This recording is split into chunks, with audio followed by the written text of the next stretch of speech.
La radio qui vous parle de NBA, c'est Radio Off Basket. Le basketball, c'est mieux à la radio.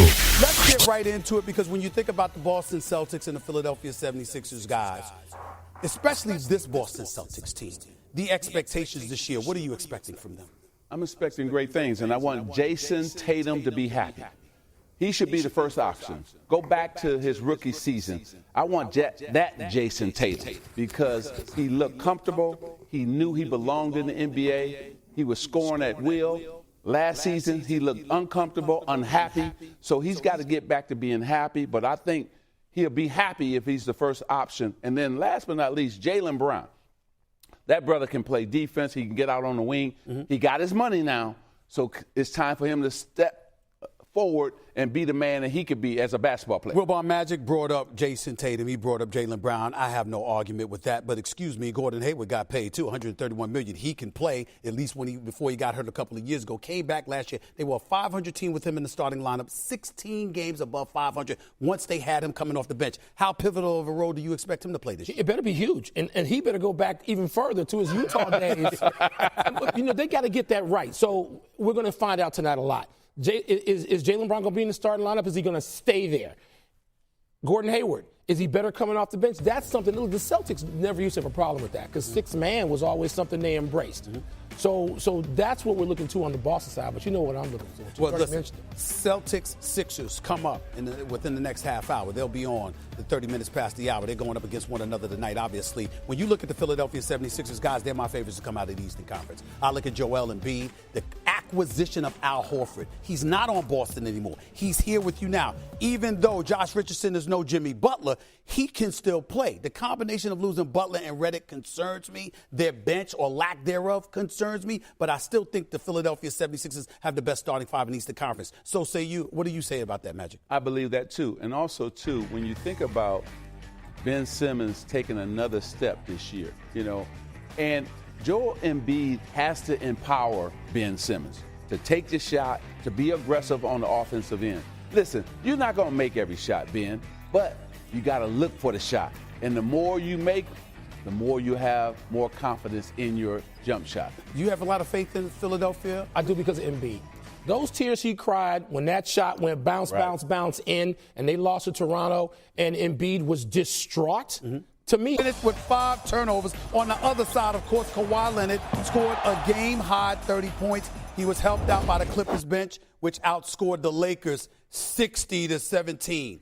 Were we all foolish in thinking that the Lakers could potentially be a favorite over the Clippers for this season, Magic Johnson? Well, we can't say that just one game is going to change what we all think is going to happen, the Clippers and Lakers. Did it give you cause to pause? Oh, for sure, because I'm concerned because I think you're giving LeBron too much point guard duty. He should play some point guard some, but also let somebody else bring the ball down. Because I felt last night Patrick Beverly and some of the other players on the Clippers wore him down. Guys, I'm coming to both of y'all with this. I was incredibly disappointed with LeBron James only from this perspective. He played well defensively. Offensively, I expected him to be more assertive, not just because that's what his game usually entails, but also because you got a guy in Kawhi Leonard that has sauntered into L.A. saying, this is my town now, I'm taking over, got the New Balance commercials and all of this stuff, and yet LeBron had no answer. Dare I say he looked timid. But they got more to figure out. The Lakers have more to figure out, which means LeBron has more to figure out. Kawhi Leonard is joining a team. Do you know what Doc Rivers told both of us last night he was happiest about? He could plug both pieces, and they haven't gotten to Paul George yet, into what they did last year, Stephen, and not have that bigger alteration. This is a new Laker team with a dominant figure in Anthony Davis. The Clippers don't have to do that. Kawhi Leonard can pick his spots, and although his offense is now nearly caught up with his defense, which is amazing, Kawhi Leonard, it was like he had decided just where he was going to focus his energies. Remember, he's joining a 48-win team. Real quick, Magic, I saw LeBron trying to force the ball to Anthony Davis entirely too much. It seemed too predictable. Well, I didn't like the offense of the Lakers because in preseason we saw pick and roll with Anthony Davis. We didn't see any of that last night. And the fact that Anthony Davis, get him on the move when you want him to have the ball. I don't want LeBron to have to be a point guard the whole game because he's got to take his breaks in terms of getting his rest. So let somebody else bring the ball down. Will Rondo be that guy, Irvin? He probably will once he gets back, but give Doc Rivers credit. He did two great moves. First, Beverly, pressure LeBron full court. Just wear him down.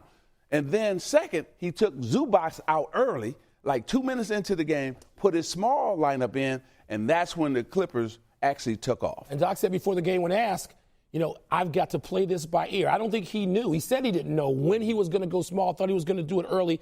It was very effective. And just imagine, you can put Paul George into that small lineup and be even more effective, particularly defensively. Well, what we found out last night, the Clippers got more firepower than the Lakers. I love how y'all acting like there's reason for optimism when y'all giving a lot of reasons to be nervous. But I'll just leave it at that. Thanks for watching. La radio qui vous parle de NBA, c'est Radio Off Basket. Le basketball, c'est mieux à la radio. The level of commitment that this guy has shown. Let me shut up.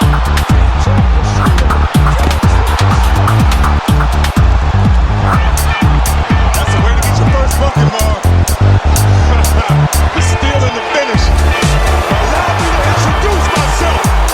My name is Brown. It's James to the bottom. Back to LeBron, they're going back and forth here, up and down. LeBron to the rim, another one. Two. Les Celtics les Raptors face aux Pelicans, et on n'oublie pas aussi ces Lakers face aux Clippers, et les nuits continuent et s'enchaînent avec cette saison NBA, mesdames et messieurs. On va donc faire le point sur ces résultats, les résultats des matchs de la nuit comme à notre habitude. Allez, on va commencer. Magic qui a déclaré concernant Jason Tatum, il a dit il faut qu'il soit le plus à l'aise possible. Il faut qu'il soit le plus à l'aise possible pour être le plus performant avec son équipe. On reviendra avec les Celtics qui ont affronté les Sixers tout à l'heure, et les Sixers qui ont réussi ce premier test. On va aussi il a aussi parlé des Sixers. Pour les Sixers, il a déclaré que Ben Simmons se doit d'être le plus à l'aise possible au shoot. Ben Simmons qui se doit d'être le plus à l'aise possible au shoot, et il a dit que Joel Embiid doit jouer son rôle de leader, son rôle d'ami sur le parquet et motiver son coéquipier. Il a dit, Joel Embiid doit motiver au mieux Ben Simmons et lui dire que tu n'as pas à t'inquiéter. Si tu rates certains shoots, tu peux continuer à shooter, et c'est important. C'est important pour la confiance. Le Magic qui insiste sur le fait que la confiance est quelque chose de vital. La confiance est quelque chose de vital, d'important dans la mise en place de la cohésion, de l'alchimie d'une équipe. Donc Joel Embiid il invite vraiment Joel Embiid à jouer ce rôle de conseiller, de celui qui va motiver son coéquipier Ben Simmons. Et concernant les Lakers de Los Angeles, il a dit il faut être patient avec les Lakers. Les Lakers qui n'ont joué qu'un seul match pour le moment. Il a parlé de LeBron James qui certes joue meneur, mais qui doit de temps en temps laisser les autres remonter la balle. Il a remarqué qu'il n'y avait pas assez de jeux en transition, il n'y avait pas assez de pick and roll comme en pré-saison. Il a dit que c'est normal que LeBron James soit reposé. Le plus important, c'est que son physique soit reposé. LeBron James qui doit être mis au repos. Il a vraiment insisté là-dessus, sur le repos sur le physique de LeBron James, et il a aussi ajouté que d'un autre côté, nous avons en face des Clippers extraordinaires, des Clippers excellents. Donc tout le crédit aussi est à donner aussi à Doc Rivers, et il dit soyez patient avec les Lakers tout simplement.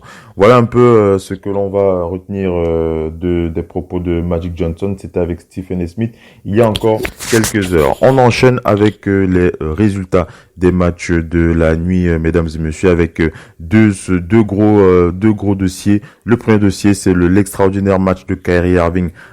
Kyrie qui s'est démonté comme jamais face aux Timberwolves du Minnesota, avec un énorme box score, 50 points, on va revenir dessus, et on va parler bien entendu de ce test, le test des Sixers, c'était face aux Celtics, des Sixers face aux Celtics de Boston, les Sixers qui s'en ont sortis, c'était pas évident, mais ils s'en ont sortis. Allez, on va enchaîner avec ces éléments.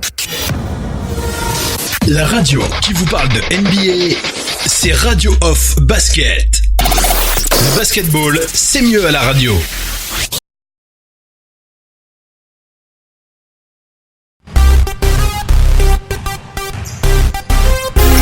De dollars, il me semble bien, sur 4 ans, si je ne me trompe pas. Buddy Hield face à Devin Booker, c'était du venez voir, 28 points, 5 rebonds, 2 passes pour Buddy Hield, 22 points, 2 rebonds, 10 passes pour le MVP de la nuit, Devin Booker. Les Suns qui battent les Kings sur un score de 124 à 95. Premier quart-temps, les Kings de Sacramento qui mènent qui mènent 29 à 25. Deuxième quart-temps, les Kings de Sacramento sont toujours au devant de la scène sur ce match, 30 à 29. Et ensuite, dans le troisième quart-temps, les Kings qui faiblissent et les Suns qui reviennent au devant de ce match, 32 à 17 et 38 à 19 dans le quatrième quart-temps. Les Suns qui l'ont véritablement emporté à partir du troisième quart-temps, 124 à 95 sur ce match. Les Kings qui avaient la main sur le début de ce game, mais qui malheureusement malheureusement ne l'ont pas emporté. On enchaîne sur ceux qui ont véritablement eu ceux qui ont eu un impact sur ce match. Les Kings de Sacramento qui globalement ont eu de très grosses difficultés en défense, notamment Marvin Bagley-Tree qui a le plus mauvais plus-minus de ce match avec moins 21. Marvin Bagley-Tree, c'était 28 minutes de temps de jeu pour 14 points, 10 rebonds, une interception et un contre. Il était en double-double en 28 minutes, mais ça n'a pas suffi. Moins 21, il a vraiment eu du mal face à la défense des Suns de Phoenix. Harrison Barnes, lui aussi, est à plaindre sur ce match des Kings de Sacramento. Moins 20, la troisième plus mauvaise note de ce match, moins 20. 30 minutes de temps de jeu pour Harrison Barnes, 12 points, 6 rebonds, une passe, une interception pour Harrison Barnes en 30 minutes de temps de jeu. Il a vraiment fait un mauvais match face aux Suns de Phoenix. Et je voulais pointer le mauvais match de Bojan Bogdanovic, 22 minutes de temps de jeu, 1 sur 10 au tir, 0 sur 3 à 3 points, moins 24 en plus-minus. Pour ce joueur, c'est très très mauvais, hein, très très mauvais de voir ça de la part de Bojan Bogdanovic. Il me semble que lui aussi, il me semble que lui aussi au niveau de son contrat, on fera le point là-dessus, mais il semble que il y a eu quelques évolutions au niveau de sa situation contractuelle, mais c'est très très moche de voir ça, 1 sur 10 au tir, 0 sur 3 à 3 points, moins 24 en plus-minus pour 2 points, 2 rebonds, 2 passes. En 22 minutes, c'est quasiment inacceptable pour un joueur comme ça en sortie du banc de cette importance.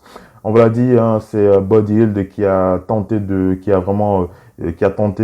garder les joueurs avec la tête, ses coéquipiers avec la tête hors de l'eau. Moins 15 en plus-minus malgré ce mauvais match, malgré ses 28 points, il était à moins 15, 5 rebonds, 2 passes. 28 points en 31 minutes pour Buddy Hield. Buddy Hield était le seul joueur qui surnageait sur ce match, mais les Suns qui ont véritablement égorgé les Kings en défense, ça a vraiment été compliqué pour eux, 124 à 95. Du côté des Suns de Phoenix, Devin Booker et Ricky Rubio qui ont fait le taf, DeAndre Ayton, voilà les 3 joueurs qui ont musclé leur jeu pour écraser les Kings de Sacramento. DeAndre Ayton, double-double dans cette nuit, plus 25 en plus-minus, 18 points, 11 rebonds, une interception, 4 comptes en 33 minutes de temps de jeu. Devin Booker, 32 minutes, il a scoré 22 points, 10 passes, mesdames et messieurs, 10 passes, 22 points, 10 passes pour Devin Booker. Ça, c'est des stats, c'est une statistique que j'apprécie beaucoup lorsque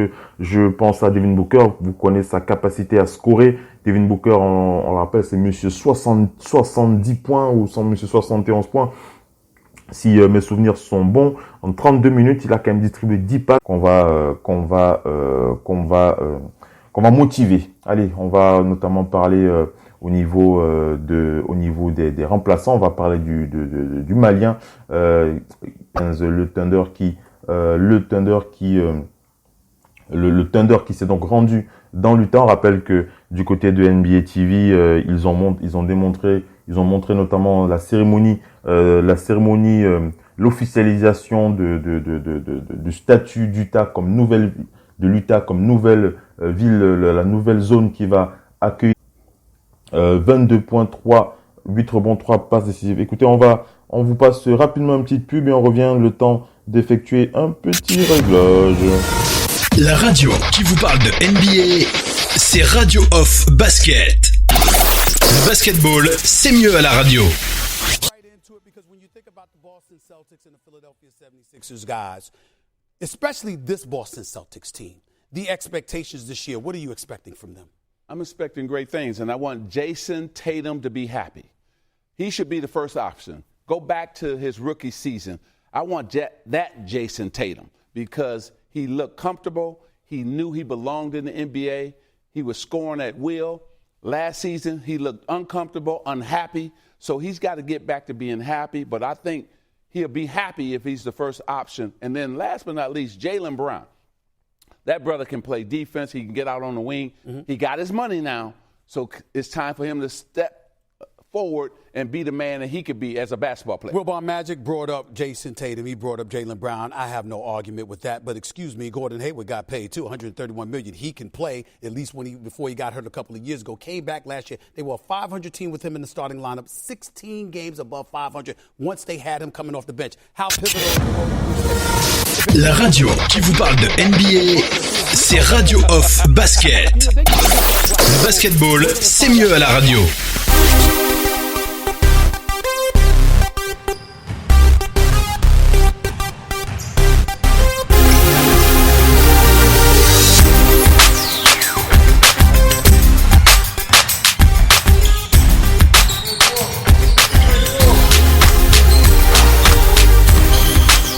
Allez les amis, on enchaîne avec la suite de ce talk show. Nous parlions de cette rencontre, le Thunder d'Oklahoma City qui s'est rendu sur les terres de l'Utah et qui ont donc perdu ce match de 5 points, 100-95. Et je parlais du MVP de ce match, Donovan Mitchell, 32 points, 12 rebonds, 3 passes décisives face à Chris Paul, 22 points, 8 rebonds et 3 passes décisives. Premier quart-temps, le Thunder d'Oklahoma City qui se fait manger d'entrée par le Jazz d'Utah, 23-12. Deuxième quart-temps, le Thunder revient sur le devant de ce match, 34-26. Troisième quart-temps, c'est le Thunder qui monte sur la tête du Jazz, 28-19. Et sur la fin, c'est le Jazz qui gagne ce match, 32-21 sur ce carton, 100-95 sur cette rencontre. C'est vraiment sur les derniers moments, les derniers instants de ce match que le Jazz d'Utah a fait la différence. Tout au long de ce match, on va véritablement plaindre le banc du Thunder qui au niveau du plus-minus a eu beaucoup de mal. Il n'y a que Danilo Gallinari qui a un peu surnagé avec plus 7 en plus-minus, 21 points, 7 rebonds, 2 passes. Chris Paul était à plus 4, 22 points, 8 rebonds et 22 points, 8 rebonds, 3 passes, une interception. Donc vraiment c'est lui et Danilo Gallinari qui ont véritablement fait le taf et qui ont tenté véritablement d'aider leur équipe, en tout cas qui ont fait ce qu'il fallait. Shai Gilgeous-Alexander était à 26 points. Donc voilà les 3 joueurs qui ont mené le scoring. Shai Gilgeous-Alexander, 26 points, 2 rebonds, 1 passe, 1 interception. Chris Paul, 22 points, 8 rebonds, 3 passes, 1 interception. Et Danilo Gallinari, 21 points, 7 rebonds, 2 passes, 1 interception. Mais ça n'a pas suffi face à notre cher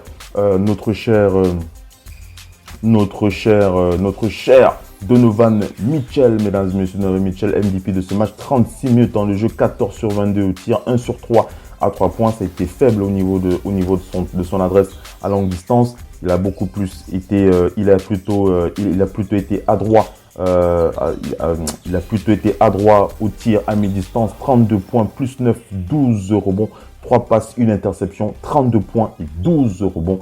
Beau double-double pour Donovan Mitchell. Le français, Rudy Gobert, 38 minutes temps de jeu, plus 13 en plus-minus, 7 points, 14 rebonds, 1 contre pour Rudy Gobert, qu'on a vu beaucoup mieux, même s'il était bon. Il était bon avec son plus 13 en plus-minus. C'est Rudy Gobert qui impose l'impact défensif de son équipe avec plus 13 en plus-minus, le plus haut plus-minus de ce match. C'est bien Rudy Gobert, le Français, double meilleur défenseur de l'NBA. On n'oublie pas de le rappeler. Bon match du Français, le Jazz Utah. Voilà, je l'ai dit, 100 points, 100 à 95. On va enchaîner, on va aller du côté des Knicks. Les Knicks face aux Spurs de San Antonio. C'était la nuit de DeJounte Murray, des Spurs de San Antonio. DeJounte Murray, c'était le MVP, 18 points, 8 rebonds, 6 passes face à Julius Randle, le vétéran des Knicks de New York, 25 points, 11 rebonds, 6 passes décisives. C'était donc la première sortie officielle de R.J. Barrett, le rookie qui lui était à 21 points. On va revenir encore sur ce match parce qu'il faut quand même rappeler que parmi les rookies candidats au titre, les rookies candidats à ce titre de meilleur rookie de la saison, on a R.J. Barrett qui est bien entendu candidat et en l'absence de Zion Williamson qui sera absent 2 mois. Bien entendu, R.J. Barrett, des joueurs comme R.J. Barrett ou encore Jay Morant des Grizzlies ont un peu plus de chance, on va dire ça comme ça. C'est une question qu'on pourrait poser. Est-ce que la blessure de Zion Zion pourrait permettre à R.J. Barrett et Jay Morant d'être plus favoris pour ce titre? Tout le monde le dit, que Zion Williamson est promis à ce titre de meilleur rookie de l'année. Mais voilà, les cartes ne sont pas encore jouées, il faut encore attendre qu'ils reviennent. Revenons sur la première sortie officielle de R.J. Barrett. 37 minutes de temps de jeu, 9 sur 13 au tir, 1 sur 3 à 3 points, 2 sur 4 au lancer franc, -2, 21 points en 37 minutes. C'est une bonne note malgré son -2 en plus-minus pour R.J. Barrett, mais on ne va pas le blâmer pour ce -2. C'est vraiment pas quelque chose sur lequel on peut le blâmer. Il a fait un bon match. R.J. Barrett, premier quart-temps, les New York Knicks qui perdent 22 à 15, les Spurs de San Antonio qui jouent de leur expérience, 37 à 36 dans le deuxième quart-temps. C'est dans le troisième quart-temps que les Knicks essayent de remonter avec 33 à 24. Et dans le quatrième quart-temps, les Spurs de San Antonio qui gardent la main sur le match, 37 à 27. Score final 120 à 111. Je le dis, bon match de R.J. Barrett pour sa première sortie. 37 minutes de temps de jeu pour 21 points. Pour 21 points, on va pointer du doigt le mauvais match de Marcus Morris. Marcus Morris, le vétéran qui lui veut ramener, qui fait partie de ces personnalités des Knicks qui veulent ramener l'esprit de New York. Vous vous souvenez que Marcus Morris, il s'est fait remarquer avec un coup de coude. C'était en pré-saison pour commencer à échauffer les esprits. Il n'a pas bien joué ce match en 39 minutes de temps de jeu. Il a eu la plus mauvaise note en plus-minus malgré ses 26 points en 39 minutes de temps de jeu. Il était à -15 en plus-minus, 4 rebonds, 1 passe, 3 interceptions et 26 points pour le vétéran Marcus Morris. Julius Randle, un autre vétéran qui vient des Pelicans, a joué son match. Julius Randle qui a la forme nécessaire pour être candidat pour le All-Star Game. C'est ce qu'il se dit du côté de certains experts NBA et il l'a prouvé. En tout cas, sur le plan individuel, il était à +6 en plus-minus, 25 points, 11 rebonds, 6 passes, 3 interceptions. Un beau double-double pour Julius Randle, 10 sur 18 au tir, 1 sur 4 à 3 points, 4 sur 6 au lancer franc. Une faible adresse à mi-distance, mais ce n'est pas son taf. Son taf, c'est de faire le taf. Son taf, c'est de faire le boulot à l'intérieur et il a été là, il a été présent, 11 rebonds, 25 points pour Julius Randle. C'est bon, c'est même très bon. Du côté des Spurs de San Antonio, les Spurs qui eux aussi ont eu quelques difficultés malgré le bon match de DeJounte Murray, 24 minutes de temps de jeu pour 18 points, +9 en plus-minus, 8 rebonds, 6 passes et 3 interceptions pour 24 points, 7 sur 10 au tir, 1 sur 1 à 3 points, 3 sur 3 lancers francs. DeJounte Murray, c'est la star des Spurs de San Antonio en ce moment. DeMar DeRozan, pour qui lui aussi il est en négociation de contrat, l'extension de son contrat est encore en négociation avec le front office des Spurs de San Antonio. 32 minutes pour DeMar DeRozan, 3 sur 10 au tir, 0 sur 1 à 3 points, 7 sur 11 au lancer franc. Il a été mauvais en attaque, DeMar DeRozan, mais il a été bon en défense. DeMar DeRozan, il a été bon sur la pression, 13 points, la pression qu'il a mis sur cet adversaire, 13 points pour +2 en plus-minus. LaMarcus Aldridge a fait le taf comme d'hab pour le vétéran, 22 points, 8 rebonds, 1 passe pour lui, 8 sur 15 au tir, 1 sur 1 à 3 points. Mais en défense, ça n'a pas été trop ça, même si on peut, même malgré son moins 3. Voilà un peu ce que l'on va dire de cette équipe des Knicks de New York face aux Spurs de San Antonio. Bonne sortie de R.J. Barrett. Hein. Moi, j'apprécie la sortie de R.J. Barrett ce soir dans la nuit. R.J. Barrett qui a fait son travail. On va marquer le bon match de DeJounte Murray des Spurs. Ça a été bon aussi. Le bon match de Julius Randle. Ça, c'est très bon ce que Julius Randle a fait. On l'a dit, hein, candidat pour l'All-Star Game cette saison du côté des Knicks. Malgré cette défaite, les Spurs, c'est une victoire logique des Spurs, hein, mais on va pointer du doigt le bon match de R.J. Barrett, la bonne sortie du rookie. On va du côté des Mavericks, les Mavericks face aux les Wizards qui accueillaient les Wizards sur leur sol. Victoire des Mavericks sur un score de 108-100. MVP de ce match, le génie slovène, le génie, mesdames et messieurs, Luka Doncic, c'est lui, le génie, il faut le dire. C'est pas des paroles en l'air. C'est véritablement un génie, ce garçon. Luka Doncic, candidat aussi pour le All-Star Game. Aussi, 34 points, 9 rebonds, 3 passes pour les Mavericks Dallas qui ont détruit les Wizards de Washington malgré un Bradley Beal. Bradley Beal, on rappelle qu'il a signé son contrat de plus de 70 millions de dollars sur 2 ans. Il est frais, il est à l'aise, il est content, Bradley Beal, mais il n'a pas bien joué face au Slovène Luka Doncic. 34 points, 9 rebonds, 3 passes pour Luka Doncic. Bradley Beal, 19 points, 6 rebonds, 9 passes sur cette rencontre. Les Mavericks Dallas qui, dans le premier quart-temps, sont menés d'un point par les Wizards, 25-24. Deuxième quart-temps, les Mavericks remontent 38-23. Troisième quart-temps, les Mavericks maîtrisent ce match, 20-29. Et dernier quart-temps, les Wizards remontent. C'est à ce moment que les Wizards tentent de remonter au score, 32-17. Mais ce n'est pas suffisant, 100-108. C'est bien les Mavericks Dallas qui ont maîtrisé ce match de bout en bout. Luka Doncic est le leader. Luka Doncic est le MVP de ce match. Luka Doncic, candidat au titre de All-Star. Je vous l'ai dit, Luka Doncic, un véritable génie de la balle orange. 34 minutes de temps de jeu, 12 sur 19 au tir, 4 sur 9 à 3 points, 6 sur 8 au lancer franc, 0 en plus-minus, 34 points. Une note parfaite, il a 18 sur 20, le Slovène. Kristaps Porzingis, 29 minutes de temps de jeu, 23 points, 4 rebonds, 2 passes, une interception, un contre. Kristaps Porzingis, plus 3 qui revient après une longue période de blessure. Et il est en forme, Kristaps Porzingis. Une note intéressante, et ça c'est des notes qui nous font toujours rigoler sur le parquet de la radio. Maxi Kleber, mesdames et messieurs, qui rentre dans le Gotha des matchs à 0 points. Hein, Maxi Kleber, il était à 24 minutes de temps de jeu. L'intérieur des Mavericks Dallas qui a fait un peu plus de passes plutôt qu'autre chose. Il était là pour faire des passes, il était là pour tourner. 24 minutes de temps de jeu pour 0 points, 0 sur 1 au tir, 0 sur 1 à 3 points, 0-0 au lancer franc, 8 rebonds, 1 passe, 3 contre quand même, hein, pour Maxi Kleber qui a fait tourner. Il a fait la passe à Kristaps Porzingis et à Luka Doncic. Il est ici un titulaire, hein, dont je vous parle là, donc Maxi Kleber. Donc c'est un joueur qui était là pour passer la balle. Voilà, 0 point pour lui. Voilà, on va donc retenir un très très bon match, hein, des Mavericks avec Luka Doncic, 34 points, Kristaps Porzingis 23 points. Le duo des Mavericks Dallas qui ont tenu véritablement leur rang sur cette rencontre. Mais celui qui a le plus apporté au niveau défensif, c'est notre cher Dorian Finney-Smith en sortie du banc. C'était 32 minutes de temps de jeu pour plus 18 en plus-minus pour 10 points, 8 rebonds.